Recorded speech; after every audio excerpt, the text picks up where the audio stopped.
जब आप न्यूजीलैंड में जॉब के लिए अप्लाई करते हो तो आपको डिग्री चाहिए न्यूजीलैंड की, बट आपके पास तो इंडिया की डिग्री है।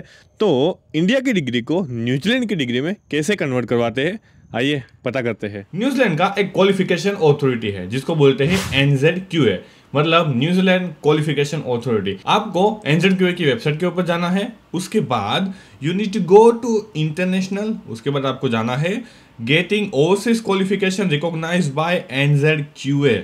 तो आपके पास जो भी डिग्री है उसको न्यूजीलैंड अथॉरिटी जो है वो उसको रिकॉग्नाइज करेगी, उसको असेस करेगी, उसके बाद आपको बताएगी कि जो भी डिग्री आपके पास इंडिया में है उसकी न्यूजीलैंड में वैल्यू क्या है, और उसको न्यूजीलैंड की डिग्री में कन्वर्ट करें तो क्या उसकी वैल्यू निकल के आती है। उसके बाद आप स्क्रॉल करोगे, यहाँ पे जाओगे apply for international qualification assessment IQA।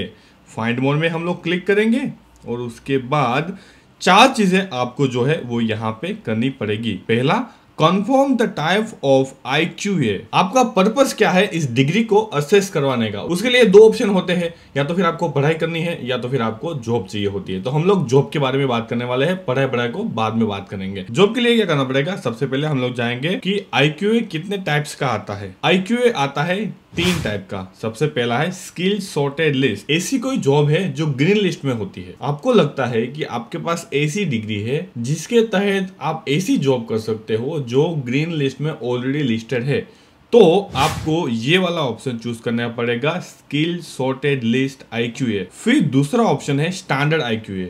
कई जॉब्स ऐसी होती है जिसमें रजिस्ट्रेशन की जरूरत पड़ती है, जैसे कि नर्सिंग हो गया, इलेक्ट्रिशियन हो गया, टीचर हो गया। टीचर के लिए एग्जेप्शन है, वो मैं बाद में बताता हूँ।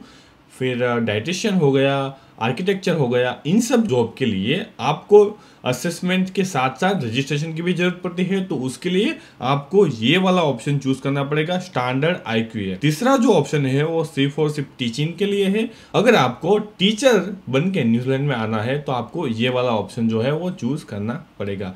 अब जाते हैं डाइडिप में करना क्या होता है। एक्चुअल में आपको जाना है यहाँ पर अप्लाई फॉर एन IQA, यहाँ पर मैंने क्लिक कर दिया। असेसमेंट करवाने के लिए फीस होती है, फीस यहाँ पे देख लीजिए। अगर आपको स्टैंडर्ड करवाना है जिसमें रजिस्ट्रेशन की जरूरत पड़ती है, उसकी फी है $445 न्यूजीलैंड डॉलर। अगर आपको ग्रीन लिस्ट में जाना है या फिर स्किल शॉर्टेज में जाना है तो उसकी फीस है $610।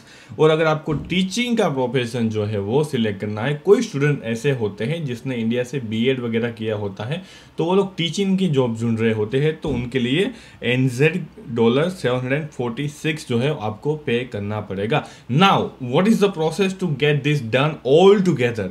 वो क्या करना है, सबसे पहले यहाँ पर अकाउंट बनाना है। आई होप कि आपको तो पता ही होगा कि अकाउंट कैसे बनता है, अगर नहीं बनता है तो थोड़ा बहुत पढ़ लेना, इट्स इजी पीजी।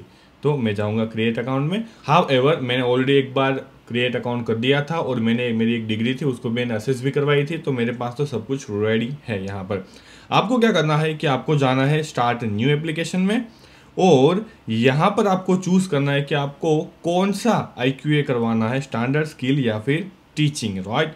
तो आप करोगे, फॉर एग्जांपल आप इलेक्ट्रिशियन इंजीनियर हो तो आप जाओगे स्टैंडर्ड IQA में, यहाँ से अप्लाई करोगे और यहाँ से आपको पूरी डिटेल जो हो वो भर देनी है। आप कौन सी कंट्री से पढ़े हो ये यहाँ पे डाल दोगे, आपकी यूनिवर्सिटी या फिर कॉलेज का नाम जो हो यहाँ पर आप डाल दोगे।